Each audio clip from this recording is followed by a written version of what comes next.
아브라함이 갈대아 우르에서 살던 사람이에요. 갈대아 우르라 하면 그때 당시에 가장 지구상에서 문명이 발달된 곳입니다. 마치 요즘식으로 말하면 서울이죠, 서울. 네. 모든 문화 혜택 다 있고 경제적인 모든 부가 다 집중되어 있고 사람들이 가장 많이 모여 살고 가장 첨단 문화, 문명이 있는 곳, 그 갈대아 우르였어요. 근데 하나님이 그 갈대아 우르에 있던 아브라함을 불러내어서 하나님이 약속하신 곳에 인도에 가셨는데 거기가 가나안 땅이에요.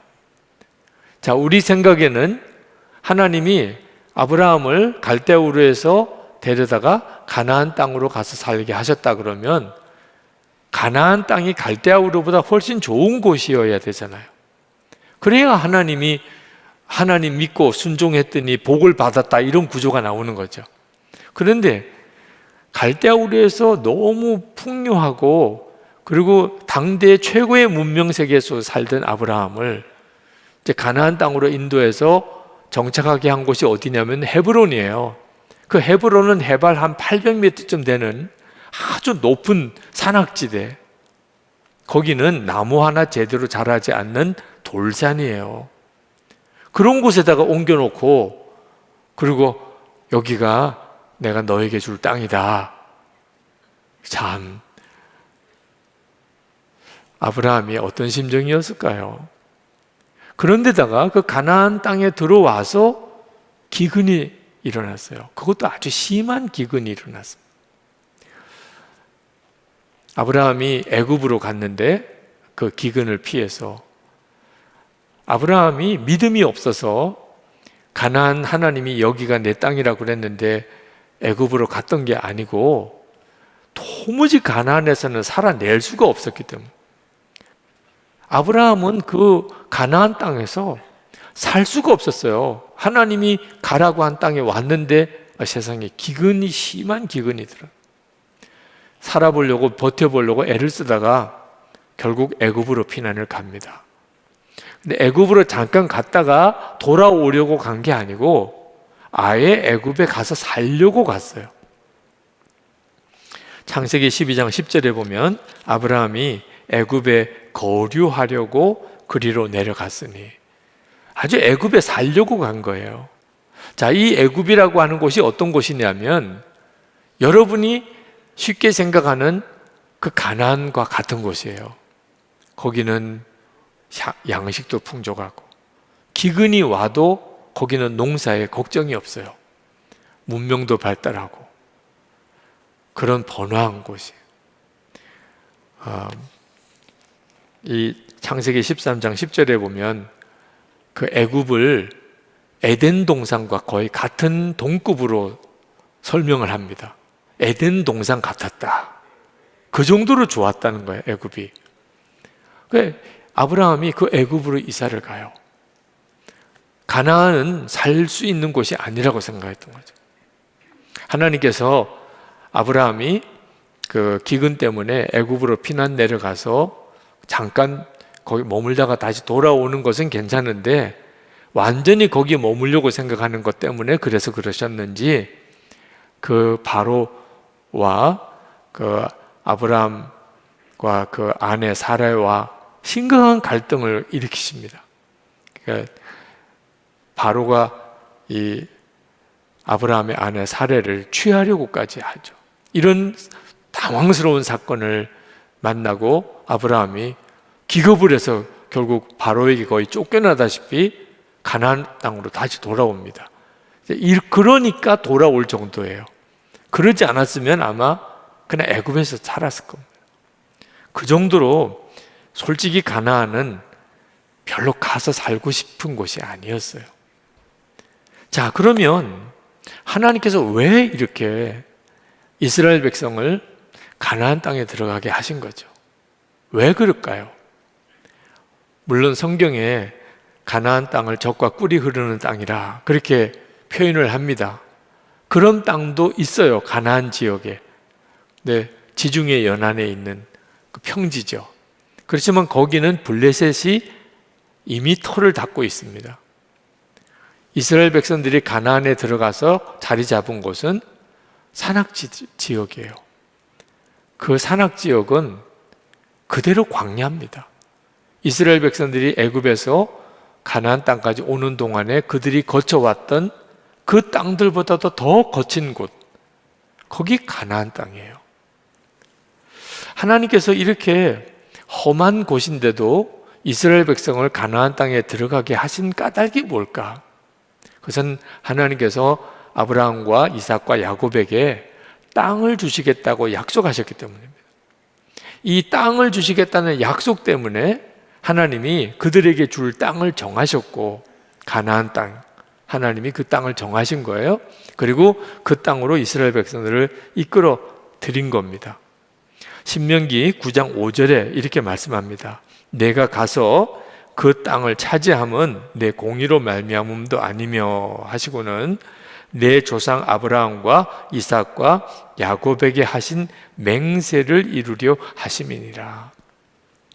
하나님이 아브라함과 이삭과 야곱에게 두 가지 약속을 주셨는데, 하나는 후손에 대한 약속이고 하나는 땅에 대한 약속이에요.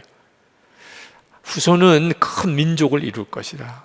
너희의 자녀들이 앞으로 큰 민족이 될 것이라. 또 하나는 이제 너에게 영원한 기업인 땅을 줄 거라. 근데 애굽에서 그들이 큰 민족을 이룹니다. 그래서 하나님이 약속하신 하나는 이루어지죠. 큰 민족이 이루어진 거예요. 그런데 하나님이 주시겠다는 땅으로 이제 그들을 이끌어 가야 됩니다. 그래서 이제 출애굽을 시키고 가나안 땅으로 들어가게 하신 거예요. 그런데 하나님이 그렇게 아브라함에게 약속하신 그 땅에 대해서 하나님이 그 약속을 하신 것을 지키려고 택하셨다면, 이왕이면은 갈대아 우르보다 애굽보다 더 좋은 땅을 정하시면 얼마나 좋아요. 그죠? 근데 하나님이 정하신 그 가나안 땅은 너무 평범한 땅이에요. 하나님께서 이렇게 하신 데는 굉장히 중요한 은혜가 있습니다. 하나님이 이스라엘 백성은 왜 택하셨을까요? 그 이스라엘 백성이 잘나서 뛰어나서 강해서 이스라엘 백성을 하나님이 선민으로 택하셨을까요? 하나님이 아브라함은 믿음이 좋으니까 택하셨을까요? 성경을 가만히 읽어보면 아브라함은 하나님의 택함을 받고 난 다음에 믿음이 자랍니다. 처음부터 믿음이 좋았던 건 아니에요. 처음에는 하나님께 온전히 순종 못합니다. 그저 하나님께서 그냥 택하신 거예요. 아무 이유 없이. 너무 평범한 사람. 오히려 이스라엘 민족은 아주 작은 민족이기에 택하셨다고 하셨어요. 그러니까 하나님이 고르다가 아주 작고 약한 민족 하나를 택하신 게 이스라엘이에요. 똑같이 땅도 그렇게 하셨어요. 하나님께서 전 세계에 여러 좋은 땅들을 많이 보실 텐데, 근데 하나님이 가나안 땅이다 이렇게 택하신 이 가나안 땅은 지극히 평범한 땅, 오히려 위로는 갈대아우르, 아래쪽으로는 애굽 땅에 비하면 누구도 탐내지 않는 그런 땅, 그 땅을 하나님이 이 땅이다 이렇게 정하신 겁니다. 그리고 아브라함에게 쭉 이끌어 오셔가지고 여기야, 너에게 줄 땅은 여기야 이렇게 정하셨다는 거예요. 성경에 보면 주리라고 맹세한 땅, 가나안에 대한 언급입니다. 주리라고 맹세한 땅, 이런 표현이 33번이나 나옵니다. 그러니까 하나님이 가나안 땅을 아주 작정을 하고 택하신 거예요. 하나님이 애굽보다도 못하고 갈대아우르보다도 못한 걸 왜 모르셨겠어요? 그 가나안 땅이 사실 이스라엘 백성들이 들어가서 편안하게 행복하게 풍족하게 살기 어려운 땅이라는 걸 하나님이 왜 모르시고 택했겠어요? 그죠? 하나님이 다 아셨어요. 그렇지만 그게 은혜예요. 부족한 게 많은데도, 문제가 많은데도 하나님의 택함을 받을 수 있다는 거예요. 하나님은 언제나 그렇게 하시는 분이셨어요. 여러분, 이제 중요한 것은 우리도 이제 우리가 살아가는 동안에 우리가 어떤 일들을 판단할 때 좋은 땅, 좋은 조건, 편안하고 풍족하고 모든 사람들이 살기 원하고 그런 곳에 나도 가서 살고 싶어, 이런 기준으로 하나님께 기대하고 기도해서는 안 된다는 거예요. 이런 생각을 가지고 있으니까 자꾸 가나안 땅이 헷갈리는 거예요.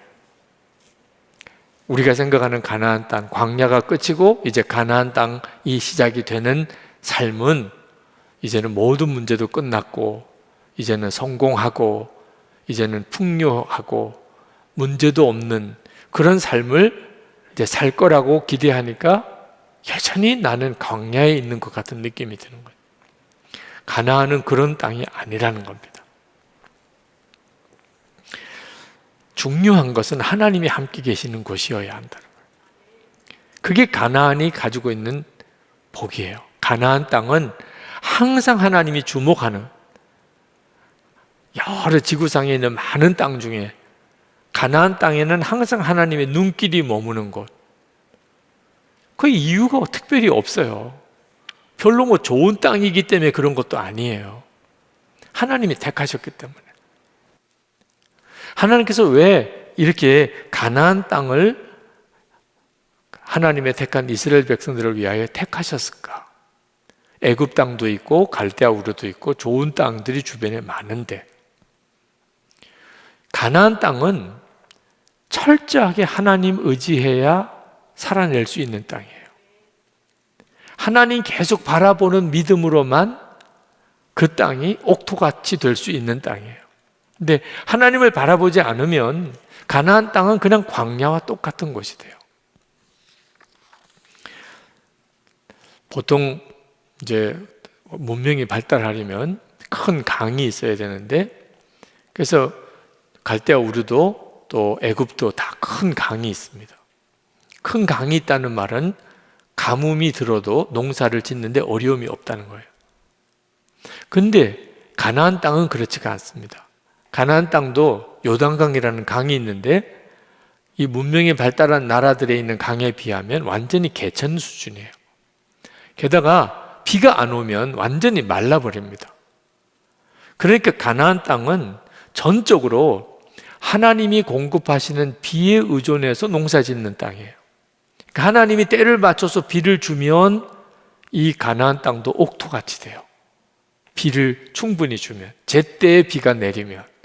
근데 하나님이 비를 주지 않으면 완전히 사막같이 돼버립니다. 그러니까 가나안 땅은 전적으로 하나님 의지해서 살아가는 땅이에요. 많은 분들이 그런 땅은 싫어해요.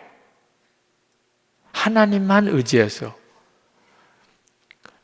애굽 땅처럼 기본적으로 나일강에 물이 막 엄청나게 많은 나일강이 기본적으로 있으면, 그러면 언제든지 그 나일강 물 끌어다가 농사 지으면 돼요. 그럼 너무 편안하죠. 그런데 하나님께 절적으로 매달리는 믿음이 별로 필요가 없어요. 왜? 늘 기본적으로 나일강 물이 계속 흐르니까. 그리고 이제 홍수가 나면 또 좋은 흙을 가져다가 또 덮어주니까 농사 짓기 너무 좋죠. 하나님께 꼭 매달려서 기도하고 응답받고 해결받고 그럴 필요가 없어요. 살기는 너무 편안할 것 같죠. 그러니까 영적으로 타락해버리게 돼요. 완전히 마귀 놀이터가 돼버리는 거예요. 근데 가나안 땅은 그럴 수가 없습니다. 하나님을 의지하지 못하면 하나님이 비를 그쳐요. 그러니까 광야도 그렇지만 가나안 땅에서도 하나님을 전적으로 바라보고 살아야 돼요. 광야에서는 아침에 만나를 주시고 구름 기둥, 불 기둥을 인도하시고 그렇게 하나님을 바라보고 그들이 그 광야를 지나갔어요. 하나님 바라보고 살았던 것이 광야예요. 가나안도 사실 다를 바가 없어요. 그런 점에 있어서는 정착했다는 것뿐이지 하나님 바라보고 살아야 되는 곳이 가나안이었고, 그게 하나님의 계획에 있었던 거죠. 그러니까 하나님을 바라보고 하나님과 관계가 좋으면 가나안 땅은 젖과 꿀이 흐르는 땅이 됩니다. 그런데 하나님과 관계가 끊어지면 그 땅은 그대로 광야같이 되어버려요. 여러분, 하나님께서 우리에게 오늘 말씀하시는 게 뭡니까? 땅 좋은 거 나쁜 거 이것만 보지 말라는 겁니다. 여러분이 살아가는 동안에 세상적인 기준으로 좋은 것이다 나쁜 것이다 이렇게 판단하지 말라는 거예요. 결혼 대상자를 자녀 배우자를 택하거나 학교를 택하거나 사는 지역을 택하거나 우리도 선택할 게 많잖아요. 근데 세상적인 기준으로 좋고 나쁜 기준만 가지지 말라는 겁니다. 우리가 진짜 가져야 될 기준은 하나님과 관계예요. 하나님과 관계가 좋으면 가나안은 젖과 꿀이 흐르는 땅이 돼요.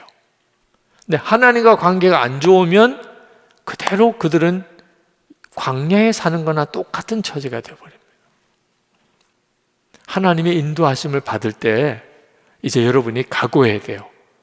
뭘 각오해야 되는 거죠? 주님과 함께라면 어디든지 가겠습니다. 주님, 제가 원하는 것은 좋은 것, 나쁜 것 이거 아닙니다.